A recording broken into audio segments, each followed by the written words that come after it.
Queridos irmãos, a graça e a paz do Senhor Jesus Cristo seja com cada um, com cada família aqui representada nesta maravilhosa manhã que o Senhor nos dá. Vamos abrir a palavra de Deus e vamos meditar num texto maravilhoso. Abra então, por favor, em Efésios capítulo 4, versículos 17 a 24. Efésios capítulo 4, versículos 17 a 24. Nossa meditação nessa manhã tem o tema acerca do impacto, da força que a verdade produz em nós. A maravilhosa, a impressionante transformação que a verdade produz em nós. Então vou ler o texto, falar com as nossas preciosas crianças e explicar o texto, aplicar o texto a nós adultos, na expectativa, na firme esperança que o Espírito Santo nos iluminará no entendimento deste texto. Está escrito assim: Isto, portanto, digo e no Senhor testifico, não vivam mais como os gentios, que vivem na vaidade dos seus próprios pensamentos, tendo seu entendimento obscurecido, separados da vida que Deus concede, por causa da ignorância em que vivem, pela dureza do seu coração. Tendo-se tornado insensíveis, eles se entregaram à libertinagem, para de forma desenfreada cometer todo tipo de impureza. Mas não foi assim que vocês aprenderam de Cristo, se é que de fato ouviram falar dele e nele foram instruídos, segundo é a verdade em Jesus. Quanto à maneira antiga de viver, vocês foram instruídos a deixar de lado a velha natureza, que se corrompe segundo desejos enganosos, a se deixar renovar no espírito do entendimento de vocês, e a se revestir da nova natureza, criada segundo Deus, em justiça e retidão, procedentes da verdade. Com as crianças, primeiro, preciosas, já estou olhando aqui para algumas, elas sempre têm a eco bag que elas pegam lá na entrada e então fazem o desenho, a ilustração. Isso enriquece muito a elas, porque elas vão desenvolvendo essa prática contemplativa, essa adoração. Então, eu quero sempre me congratular com os pais que fazem esse esforço, trazer o filho, a filha e permitir, contribuir para que eles adorem também ao Senhor com a ilustração que eles fazem. A ilustração que o pastor gostaria que vocês fizessem nessa manhã é bem simples, mas vocês precisam prestar atenção, porque são 2 desenhos na verdade. Um dos desenhos que o pastor gostaria que vocês fizessem é assim: imaginem vocês, a cabecinha de vocês no desenho, e aí eu vou mostrar porque é a melhor maneira de mostrar para vocês, mas imaginem que esses nossos celulares sempre tem uma luzinha, né? Essa luzinha aqui. Imaginem se essa luz desse celular estivesse exatamente em cima da nossa cabeça, assim, iluminando bem a nossa cabeça. O que será que essa luz estaria mostrando? Porque quando está tudo escuro, uma lâmpada ligada,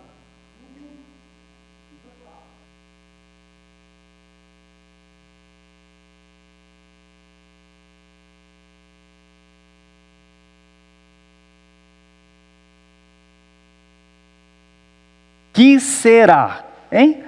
Papai, mamãe, vovô e vovó provavelmente já saibam bastante do que tem dentro da sua cabecinha, viu? Provavelmente sim, mas talvez você ainda não saiba. O que será que tem lá dentro? Que conhecimentos já estão dentro dessa cabecinha? Será que a luz bem forte mostra coisas boas? Ou de repente você tem vontade de, ai meu Deus, deixa eu apagar essa luz aqui logo. Melhor apagar, porque melhor as pessoas não saberem o que está dentro da minha cabecinha. E aí, façam esse desenho, vocês com uma lâmpada em cima da cabeça de vocês. E aí, que Deus ajude, tá bom? Outro desenho que eu gostaria que vocês fizessem é o desenho de uma mão, e fazer a circunferência da mão de vocês aí na folha. Enquanto vocês fazem esses 2 desenhos, o pastor começa ainda falando com vocês a dizer coisas muito legais. O pastor quer dar um testemunho muito breve do irmão dele. O meu irmão é aquele rapaz bem grande ali chamado Geimar, pastor Geimar. Vocês sabem quando ele começou a estudar e se aproximar das línguas originais? Grego e hebraico? Tinha uns 10 aninhos, mais ou menos. Sim senhor. E quando isso aconteceu, lá no Paraná, nós morávamos lá ainda, eu me lembro de ter falado com o Leandro, nosso outro irmão, e eu disse a ele, falamos entre nós, não é interessante? Ele é tão novinho. Nós não sabíamos que ele seria um pastor hoje, mas de alguma forma, alguma coisa já estava lá, sem que nós soubéssemos. Depois ele foi de criança para adolescente, nunca mais pensou nessas coisas de pastorado, até quando ficou adulto, e de repente um dia, Deus clareou isso na cabeça dele. O que será que tem na sua cabecinha, que nós ainda não sabemos? Isso não quer dizer que você tenha de ser um pastor, um missionário, alguma coisa assim. Não é disso que o pastor está falando, não. Mas o que pode estar já lá na sua cabeça, que um dia você vai descobrir. Que será, hein? Que será? Pensa nisso, pensa nisso. Sobre o desenho da mão. O pastor vai ler aqui um testemunho de um teólogo que diz assim, ele diz assim: a verdadeira piedade começa com a renovação da mente e prossegue com a renovação de toda a vida. Cristo é o molde segundo o qual devemos ser formados. O molde. Molde. Quando você coloca sua mão no papel e faz o desenho, isso é um molde. Isso é um molde. Hoje os tempos estão muito diferentes, hoje a gente compra, não se faz mais roupa, né? Mas ainda aqui no meu contexto familiar, me lembro que quando um primo nosso se casou, há muito tempo atrás, Chico Eloir, que veio a falecer, inclusive, por um trágico acidente, mas quando ele foi se casar, eu e minha irmã, a Solange, fomos para este casamento. Sabe quem fez nossas roupas? Nossa mãe, porque ela costurava por moldes, né? Os mais antigos provavelmente usaram calças, camisas, feitas por mãe, por alguém, com o molde. Se o molde for bom, a roupa fica legal, fica chique, como fala o Denilson de vez em quando, chique. Se o molde não for muito bom, que Deus ajude, né? Molde. Cristo é o nosso molde. É isso que Calvino diz. Cristo é o nosso molde.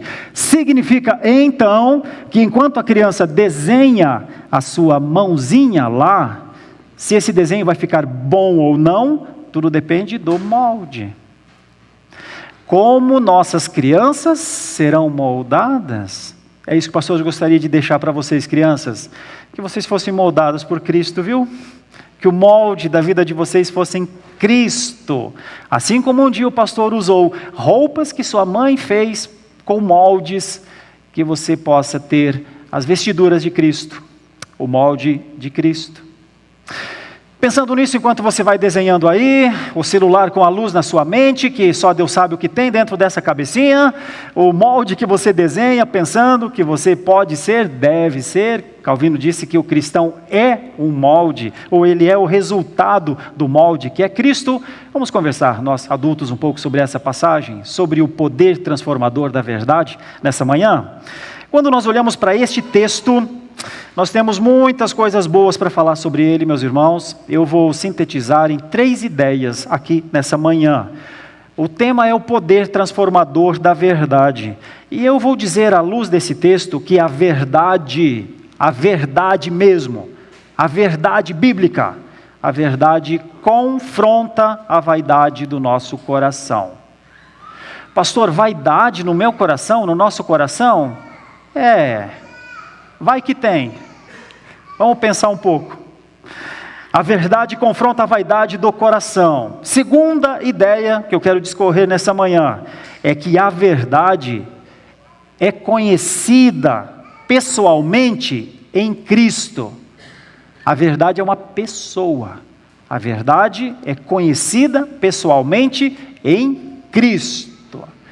E a terceira ideia que eu quero desenvolver é que a verdade transforma radicalmente o ser humano. Verdade transforma pessoas. Verdade muda gente. Verdade faz isso. Ou é isso ou não tem poder. Eu estou defendendo o poder transformador da verdade a partir dessa passagem. Vamos pensar em algumas coisas aqui, começando com uma breve explicação do texto em 3 partes. Vejam dos versículos 17 a 19, meus irmãos, se vocês tiverem a Bíblia aberta aí, deem uma olhadinha em algumas coisas que estes versículos mostram acerca de vaidade no coração. Não tem uma frase ali, isso portanto digo e no Senhor testifico, não vivam mais como os gentios que vivem na vaidade dos seus próprios pensamentos. Então a Bíblia diz que tem sim vaidade de pensamentos. E se nós buscarmos aqui no texto original, a ideia de vaidade de pensamento é ideia tola, ideia fútil. Bom, nós sabemos que normalmente pensamos em torno de 10.000 pensamentos por dia. Essa é a média de um ser humano, pensar 10.000 coisas num dia. 10.000 pensamentos num dia. Destes 10.000 pensamentos num dia, em média, quantos deles poderiam ser fúteis? Quantos? Bom, não sabemos, mas a Bíblia diz que existem sim pensamentos fúteis, sem propósitos nenhum, sem nenhum valor experiencial, sem nenhum valor que faça sentido. E a Bíblia diz que muita gente anda assim, vivem assim, e a Bíblia diz que são os gentios, que vivem na futilidade dos seus pensamentos, segundo o texto. Outra coisa, fala sobre entendimento obscurecido, e provavelmente essa é a ideia de uma vida alheia a revelação de Deus. Pensamento obscurecido, como se a luz não tivesse ligado, como se a criança não tivesse feito o exercício de colocar o celular com a lâmpada, sempre apagado, sempre no escuro. Essa passagem ainda nos mostra mais 2 coisas, ignorância e dureza, diz o texto, e também insensibilidade, que nós podemos definir também como consciência cauterizada. Olha, esses 3 versículos falam disso. Falam de vaidade de pensamentos, falam de entendimento obscurecido, falam de dureza de coração, falam de ignorância mesmo, falam de insensibilidade. Isso nós vemos aqui nessa passagem? Só aqui? Não, senhor. Vemos em muitos outros lugares. Vou trazer mais pelo menos em 3 momentos. Paulo, escrevendo aos Romanos, disse que é possível que alguém se torne fútil nos seus raciocínios. Quando o autor aos Provérbios, falando sobre caminhada, sobre vida, ele disse assim: há caminhos que para o homem parecem direitos, mas que no final conduzem à morte. E ainda quando Paulo escreveu aos Coríntios, falando sobre entendimento, sobre clareza de raciocínio, Paulo disse: o homem natural não aceita as coisas do Espírito de Deus. Então é possível mesmo, à luz desse texto, que haja obscurecimento de entendimento, que haja ignorância, que haja dureza, que haja insensibilidade, tudo isso proveniente de um coração vaidoso. Nós temos alguns exemplos de homens vaidosos nas Escrituras também, que sempre podem nos ajudar. Um dos maiores exemplos é o de Faraó do Egito. Resistiu à verdade por causa da dureza do seu coração, está escrito lá em Êxodo 13. Não foi só por ignorância, foi por dureza do coração. Preferiu confiar nos deuses do Egito do que se render ao que o Senhor havia dito através de Moisés. Dureza mesmo. Outro homem do Antigo Testamento, muito conhecido de todos nós, Nabucodonosor, está em Daniel 4, a passagem dele. Arrogantíssimo Nabucodonosor, mas ao final da sua vida, humilhado por Deus. A verdade o confrontou, tanto é que também está escrito em Daniel 4, uma frase de Nabucodonosor: agora eu, Nabucodonosor, louvo e exalto o Rei dos céus. Então nós temos exemplos de homens que os seus corações são muito duros e nós não vemos esses corações mudarem. E nós temos homens que os seus corações são muito duros e vemos a transformação neles. Como é que se administra a vaidade do coração, meus irmãos? Como é que se administraria a vaidade do coração de Ananias e de Safira, que ficaram muito vaidosos com a ideia de terem entregue algum dinheiro aos apóstolos, mas o Espírito mostrou: na vaidade do coração de vocês, até quando vocês pensam que estão fazendo um bem, estão fazendo um mal e morrem por causa disso. Como é que se administra a vaidade do coração? John Owen, escrevendo um livro chamado A Mortificação do Pecado, você sabe que isso é uma coisa difícil, não é fácil, é um combate constante contra o pecado. Ele disse assim: a mente carnal é um abismo de vaidade, e o coração não regenerado foge de Deus por natureza, porque é um coração vaidoso. Porque todo coração diante do Senhor ou se quebranta, ou se levanta e foge. Eis o poder do Senhor. Alguém sempre tem de tomar uma decisão diante do Senhor. Ou ele se rende e diz: estou aqui, eis-me aqui, ou ele se levanta e segue na dureza da sua natureza. R.C. Sproul, também falando sobre a santidade de Deus, ele diz assim: o problema do homem não é a ignorância, é a rebelião deliberada contra a verdade revelada. Então tem muita gente no mundo que não se dobra a Cristo, não cultua a Deus em uma igreja, não abre a Bíblia dentro de uma casa, não fala de Deus aos seus filhos, não testemunha de Deus no mundo aos seus amigos, e muitas vezes, aparentemente, é por ignorância ou por não saber. Mas R.C. Sproul duvida disso.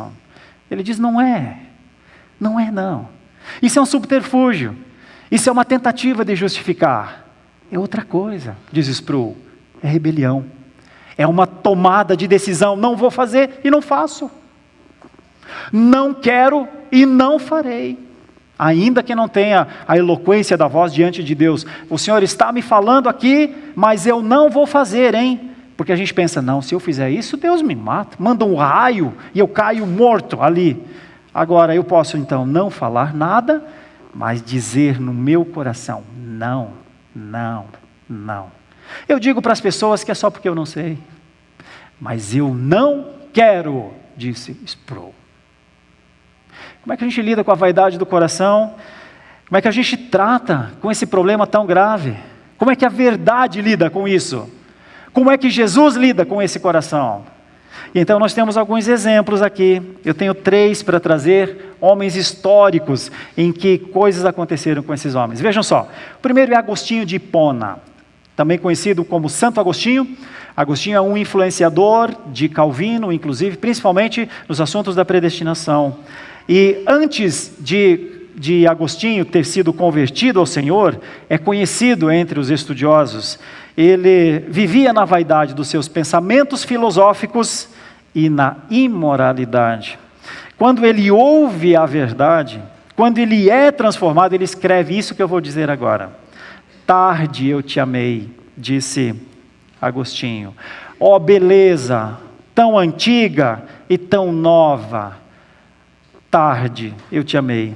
Tu estavas dentro de mim, mas eu estava fora. Tu estavas dentro de mim, mas eu não via. Quando as crianças colocam o celular com a luz ligada sobre a cabecinha, esse conceito imagético é: quando elas descobrirão, conhecerão as verdades bíblicas maravilhosas para a vida delas. Quando nós, os pais, veremos isso na vida dos nossos filhos. Como nós trabalhamos para que isso apareça como virtude na mente e no coração deles. Qual o envolvimento dos pais pactuais com os seus filhos para amá-los de tal maneira que a sua esperança é norteada pela expectativa de uma vida santa. Quanto de comprometimento nós temos com a verdade que é Cristo, mais do que com a vaidade da profissão maravilhosa, mais do que com a vaidade das viagens magníficas, mais do que com o orgulho de um corpo bonito, com o orgulho de uma demonstração de sucesso na vida. Blaise Pascal, filósofo brilhante, foi confrontado pela verdade numa experiência em 1600. E eu estava lendo o livro dele nessa semana, Os Pensamentos de Blaise Pascal, e ele diz uma coisa tão intensa que, ouvindo você vai entender um pouco. Ele diz no momento de êxtase dele, de alegria dele, ele diz assim, de braços abertos, ele disse: Deus de Abraão, Deus de Jacó, Deus de Isaque, não dos filósofos e sábios do mundo. Tenho a impressão que um fogo grande me toma, uma alegria na minha mente, muita alegria. E aí ele para um pouquinho e ele diz: lágrimas de alegria. Blaise Pascal foi transformado, irmãos. C.S. Lewis, que nós conhecemos bastante, filósofo contemporâneo também, escreveu uma obra chamada Surpreendido pela Alegria. E ele se diz dele mesmo uma coisa muito interessante. Ele diz: querem me conhecer? Querem saber quem é C.S. Lewis? O convertido mais relutante de toda a Inglaterra. Resistia intelectualmente ao poder de Deus, até o dia que essa verdade me dominou. E aí ele diz no livro: você deve imaginar-me sozinho na sala Magdalen, naquela noite em que ele me alcançou. A sensação era de que alguém estava lá comigo. Irmãos, queridos irmãos, a vaidade do coração, às vezes, não consegue alcançar a presença da verdade.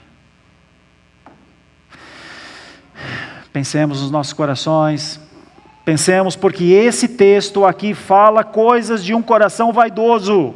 Isso, portanto, digo, e no Senhor testifico: não vivam mais como os gentios, que vivem na vaidade dos seus próprios pensamentos, tendo seu entendimento obscurecido, separados da vida que Deus concede, por conta ou por causa da ignorância em que vivem, pela dureza do seu coração.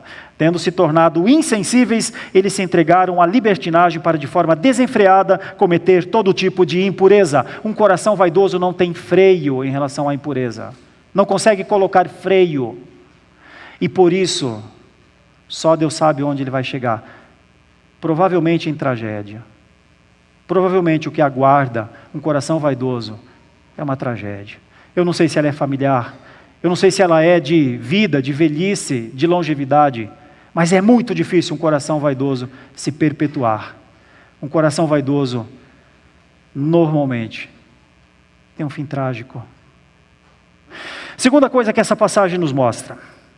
Essa passagem nos mostra sobre como é que se aprende a Cristo. Não é um texto difícil também de compreender. Vejam, está escrito assim, de maneira muito simples. Mas não foi assim que vocês aprenderam de Cristo. Se é que de fato ouviram falar dele e nele foram instruídos, segundo é a verdade em Jesus. E aqui eu defendo essa ideia. A verdade é conhecida pessoalmente em Cristo. A verdade não é um conjunto de pensamentos. A verdade não é um conjunto de regras. A verdade não é um decreto. A verdade não é um tratado. A verdade não é um manual. A verdade é uma pessoa. Ou a verdade que a gente conhece é Cristo, ou nós não conhecemos a verdade. Verdade é Cristo. Verdade não são conceitos elevados, sofisticados. A verdade é mais do que isso. Tanto é que essa passagem nos diz de maneira muito simples: se é que de fato ouviram falar dele e nele foram instruídos. Não instruídos acerca do que ele é, instruídos nele. Ou o aluno chega ao coração do mestre, ou ele só aprende os conceitos que o mestre tem. É sobre isso. E então nós também começamos a perceber coisas aqui. Quando Jesus fala no Evangelho de João sobre verdade, ele diz: eu sou a verdade. Eu sou a verdade. Quando Jesus fala sobre conhecimento, o que a verdade proporciona, ele diz: conhecereis a verdade, e a verdade vos libertará. Então, verdade produz coisas. A verdade sempre é ativa. A verdade não é alguma coisa passiva, que a gente olha, adquire e diz, valeu. A verdade é algo adquirível. Ou ela é alguma coisa que se torna o patrimônio meu, ou eu posso admirar a verdade, nunca sendo alguém verdadeiro. Pensa nisso. Às vezes a gente diz assim, eu amo a verdade. Olha, mas amar a verdade não é tudo. Alguém pode amar a verdade e mentir deliberadamente. Faça uma pesquisa no Brasil e pergunte, brasileiros, vocês acreditam que o que é mais adequado? Monogamia ou poligamia? Coloca no censo, o IBGE divulga, 90%, 95% vai dizer monogamia, claro, casamento de um homem e de uma mulher. Vai para as causas das separações, da maioria das separações nesse país, adultério. Porque todos amam a verdade, mas é pouco. Amar a verdade não faz ninguém verdadeiro. A verdade ou ela está em nós, ou não somos verdadeiros. Então essa é uma passagem que nos ajuda a pensar nisso. Vejam como conhecer coisas que estão fora de nós não são exatamente as coisas que nos identificam. Saulo de Tarso conhecia a lei, mas não conhecia Cristo. E por conta disso, quando ele se encontra com o Senhor em Damasco, é que tudo muda. Porque ele pergunta, quem és tu, Senhor? E Jesus diz, eu sou Jesus. E depois, quando o Ananias chega para falar a Saulo que ele tem um ministério, é dito a Saulo que o ministério dele será um ministério de sofrimento, porque ele será identificado com Jesus. Seu ministério será uma derivação, uma outorga do ministério de Jesus. Por isso Saulo não poderia dizer, eu amo o que Jesus fez, mas não estou disposto a morrer como Jesus morreu. A verdade é alguma coisa que ou está em nós, ou não vale de nada para nós. Nós temos outros casos. Nós temos os casos dos discípulos no caminho de Emaús, que logo depois dos acontecimentos em Jerusalém, depois da crucificação, estavam completamente desiludidos. Quando Cristo os encontra, ensina a palavra, parte o pão, e eles veem que aquelas mãos, que eles já tinham visto aquelas mãos em outro lugar, e quando eles dizem, é o Senhor, essas mãos são do Senhor, é o Senhor que está aqui, eles têm uma constatação muito interessante, eles dizem, por acaso não ardia o nosso coração enquanto Ele nos falava no caminho?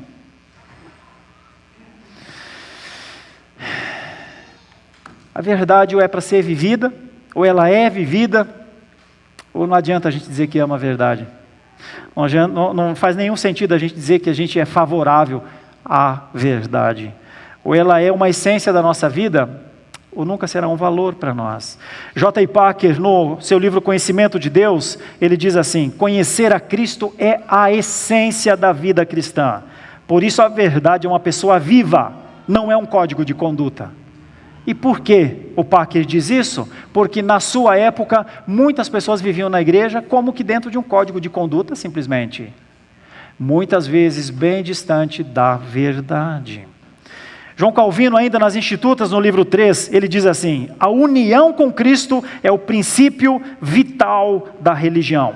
Fora da verdade que é Cristo, tudo é morte, disse Calvino.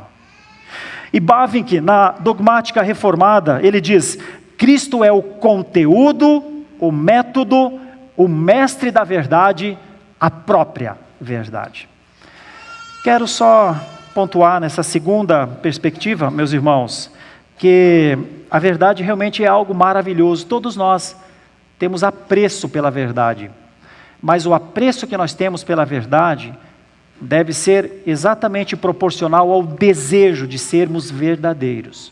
Senão ela sempre será um valor de outra pessoa e nós admiraremos, mas não conseguiremos usufruir os benefícios da verdade. Porque a verdade é uma pessoa, a verdade é Cristo. Nós temos alguns exemplos históricos também de homens que conheceram essa verdade desse jeito, dessa maneira, e eu quero trazer alguns nomes aqui para os irmãos pensarem. Tem um homem chamado Hudson Taylor. Hudson Taylor fundou a missão no interior da China, ao longo do rio Yangtze, um rio que circuncida ou que corta a China, é como se fosse uma ferradura, é um rio grande. Eu até tenho uma pregação que usa esse rio para dizer que é o rio que se arrependeu, porque ele nasce nas montanhas da China, é para descer para o mar da China, a 80 ou 90 quilômetros, mas ele se arrepende da descida e volta por dentro de toda a China, e por causa disso, ele é o terceiro maior rio do mundo, só atrás do Nilo e do Amazonas. Então, o Hudson Taylor esteve lá, e ele diz uma coisa maravilhosa, ele diz assim: a vida cristã não é alcançada com esforço, mas com permanência na verdade. Ele está analisando João 15, que diz que o fruto precisa ser podado, mas ele precisa estar firme no tronco. E se ele for separado, se ele não permanecer, para nada serve. Então Hudson Taylor está dizendo uma coisa importante: verdade é para se permanecer nela. Cristo é para se ficar com Ele. Cristo é alguém para que a gente tenha relacionamento constante. Cristo não é alguém para a gente conhecer, admirar e até falar para as pessoas que Ele é o Filho de Deus, falar para as pessoas que Ele é o Senhor da igreja, se as suas palavras não estiverem no nosso coração. Então Hudson Taylor fala desse jeito. Eu acho interessante também uma frase que eu encontrei de uma irmã nossa, sobrevivente de campos de concentração nazistas, na Segunda Guerra Mundial, a Corrie ten Boom, e ela diz assim: não é a minha emoção, mas a verdade da palavra de Deus que me dá poder para perdoar. Não é a minha emoção, mas a verdade me manda perdoar. Não é a minha emoção, é Cristo dizendo: perdoa, 70 vezes 7. Pedro, perdoa. Não é um conjunto de condutas, é a verdade falando. Vocês sabem quem ela estava perdoando? Seus assassinos. Ela poderia dizer: eu não precisava dizer uma palavra só. Eu sobrevivi a uma guerra num campo de concentração. E ela sai desse campo de concentração dizendo: a verdade me manda perdoar. Minha emoção não, a verdade manda perdoar. Essa é a proximidade com a verdade. Essa é a vida com a verdade. John Bunyan, que escreveu o livro Peregrino, muito conhecido também, ele lá no seu cárcere, ele escreveu: em Cristo vi tudo que meu coração precisava, e mais do que eu ousava esperar. Eu não era verdadeiro porque não tinha a verdade.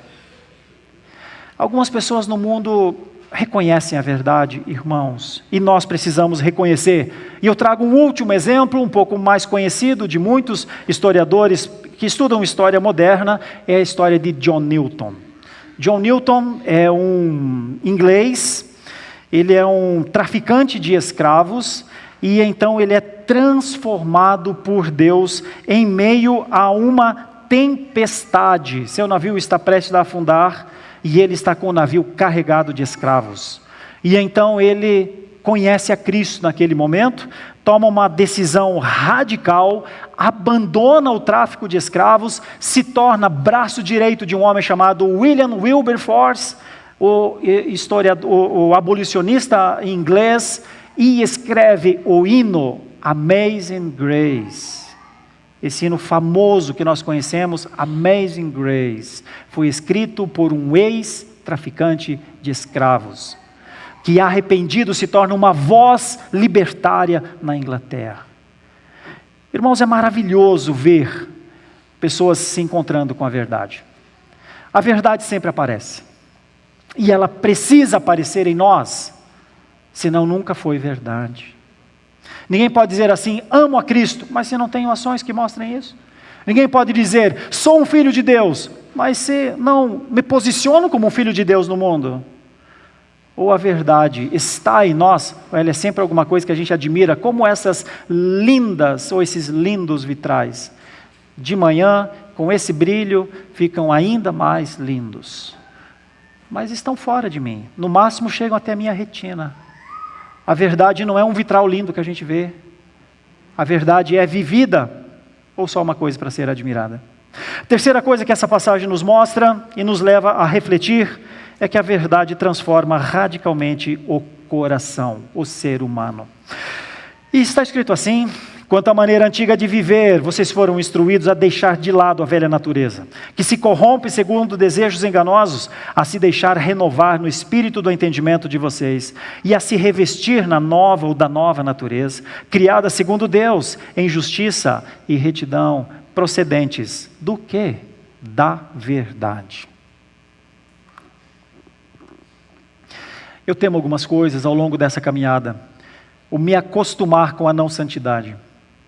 Eu temo viver numa geração em que cristãos se acostumam com a não santidade. Eu temo viver entre um povo chamado para ser o povo de Deus, a voz eloquente no mundo, os homens e as mulheres corajosos, corajosas, que defendem aquilo que eles creem, apesar do opróbrio, apesar da perseguição. Mas tudo isso enquanto ela não chegar. Tudo isso enquanto o confronto não vier. Tudo isso enquanto tudo estiver tranquilo, em paz, com o ar-condicionado ligado, num sofá estofado e gostoso dentro da sala da minha casa, vendo um filme. Não, eu sou o cristão dessa geração. Claro, tudo posso naquele que me fortalece. Somos os filhos de Deus, não somos? Somos tudo isso, enquanto não formos exigidos. E se formos exigidos, irmãos? Quando formos exigidos, irmãos? E quando formos exigidos, irmãos? Então é isso. Paulo fala algumas coisas aqui. Despidos do velho homem, uma linguagem de arrependimento verdadeiro. Renovado no espírito de entendimento, um processo contínuo de santificação. Revestidos do novo homem, uma nova identidade regenerada, criada por Deus. É sobre isso. Essa é a transformação. Quando Paulo escreveu aos Romanos, Paulo disse assim, o nosso velho homem foi crucificado com Cristo. Por isso transformai-vos pela renovação da vossa mente. Quando Paulo escreve aos Coríntios, ele diz, nós somos uma nova criatura. E quando Paulo escreve aos Gálatas, ele diz, já não sou eu quem vive. Já não sou eu quem vive. Agora é Cristo. Já não sou eu. Você não está olhando para um homem que vive por si só, para uma mulher que vive por si só. É Cristo que vive aqui. Essa é a transformação radical que a verdade proporciona. Nós temos alguns exemplos bíblicos que nos ajudam a pensar. A mulher samaritana era desprezada, era uma mulher imoral, mas quando ela encontra a verdade encarnada em Cristo, no poço de Jacó, ela vai para Sicar e diz, venham ver um homem que vocês não conheceram ainda. Venham ver o que ele fala.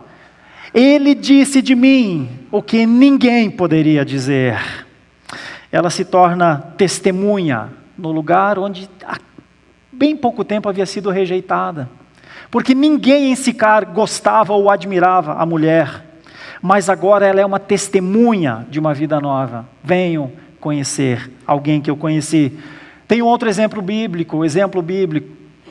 Levi, que nós conhecemos como Mateus, cobrador de impostos, publicano, roubava dos dois lados, roubava do seu povo, roubava dos romanos.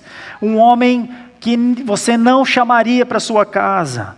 No entanto, quando Jesus passa por ele e diz, segue-me, ficam ali as montanhas de dinheiro, e ele vai atrás de Jesus, e permaneceu até o fim, porque um homem novo nasceu ali. Esse é o poder transformador da verdade. Lembrem de Maria Madalena, registrada em Lucas capítulo 8 e também em João 20. A Bíblia diz que ela tinha 7 demônios, transformada pelo amor de Cristo, foi a primeira a ver Jesus ressuscitado. É ou não é maravilhoso ver o que a verdade faz na vida das pessoas? Novamente, Agostinho de Hipona, no seu livro Confissões, no livro 9, na verdade, ele diz assim: a graça não apenas nos limpa do pecado, ela nos cria de novo. A verdade nos tornou filhos de Deus, irmãos. Aqueles que creem em Jesus, a estes foi dado o poder de serem chamados filhos de Deus. Por isso não dá para se acostumar com a imoralidade, não dá para se acostumar com a frivolidade, não dá para se acostumar com a infidelidade, não dá para se acostumar com a dureza do coração, como se ela fosse de todo mundo é assim, a carne é fraca, pastor. A Bíblia diz que nós temos um inimigo, e nós temos que tratá-lo como inimigo, e ele se chama carne. Luiz Berkoff, na Teologia Sistemática, página 537, diz assim: a santificação é uma das obras maravilhosas do Espírito Santo, mas ela exige que o crente coopere ativamente com o processo de Deus. Ou seja, eu não posso dizer assim: Senhor, eu quero ser santo, mas se não santificar os pensamentos. Senhor, eu quero falar a verdade, mas se amar a mentira. Senhor, eu quero ser pontual, mas se gosto de fazer as coisas, fazer o meu horário. Então, se existe uma verdade, ela precisa ser interiorizada, não só admirada. Anthony Huckman, no seu livro Criados à Imagem de Deus, diz: a imagem de Deus no homem é restaurada em justiça e também em santidade e verdade. Isso é mais do que uma reforma, diz Huckman, é uma recriação. É o que a Bíblia chama de nova criatura. Deixa eu trazer alguns exemplos históricos de homens e mulheres que a palavra os transformou de maneira magnífica. Falei para você agora há pouco daquele do John Newton, que auxiliou William Wilberforce. Deixa eu lhe mostrar um pouquinho de William Wilberforce. E se você ainda não estudou sobre esse abolicionista, vale a pena. A verdade levou esse homem praticamente contra todas as forças a lutar contra a escravidão na Inglaterra. E o que ele diz? A minha política é a do Evangelho. A minha vida deve ser moldada por Cristo. Crianças, quando vocês fazem a mão ali, o que o pastor está querendo dizer ou trazer para vocês é o pensamento de Wilberforce. Ele diz assim: eu preciso repercutir, eu preciso refletir. O molde. Minha vida é moldada por sua palavra. E Cristo é a liberdade. Cristo é a liberdade. Foi por isso que ele lutou contra a escravidão lá. Dietrich Bonhoeffer, um alemão que viveu durante o período da Segunda Guerra Mundial, enfrentou Hitler por fidelidade a Cristo, foi morto por causa disso, inclusive, disse: quando Cristo chama um homem, ele o chama para morrer, se preciso. E ele experimentou isso, enforcado por seu compromisso com a verdade. Por isso que eu digo, todo mundo diz no mundo: eu sou crente, eu sou um cristão. Até que ponto? Esse aqui, até o último respirar.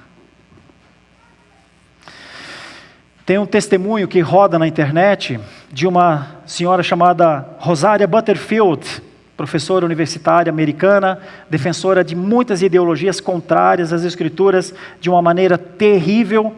Quando ela é convertida, acho que o reverendo Alberto já inclusive trouxe uma ilustração dela aqui há um tempo atrás, ela dá essa declaração. Quando alguém pergunta a ela: como é que você mudou tanto? Como é que você é outra pessoa hoje, desse jeito? Ela diz assim: a Bíblia me confrontou, a Bíblia me confrontou. Cristo me venceu com a sua graça, e eu renasci em verdade. Não faltam testemunhos de homens, de mulheres recriados pela verdade. Quero aplicar isso rapidamente para encerrarmos esse nosso tempo de meditação, relembrando 3 coisas que essa passagem parece nos mostrar. A verdade confronta um coração vaidoso, irmãos. Se o meu coração e o seu coração são vaidosos, fujamos da verdade. A verdade será uma inimiga nossa. Se nosso coração é cheio de vontades, de quereres, de desejos, de anseios, que nem Deus poderá deter aquilo que nós queremos para a nossa vida ou para a nossa família, por mais que sejam ideais maravilhosos, mas ninguém pode mudar o que nós queremos, pois fujamos da verdade. Porque a verdade vai nos alcançar em algum momento e nos confrontará. E aqueles que se deixarem confrontar pela verdade perderão a guerra. E terão de lutar contra a vaidade do coração. Perguntemos, Senhor, o Senhor vê um coração disposto em mim? O Senhor vê um coração vaidoso?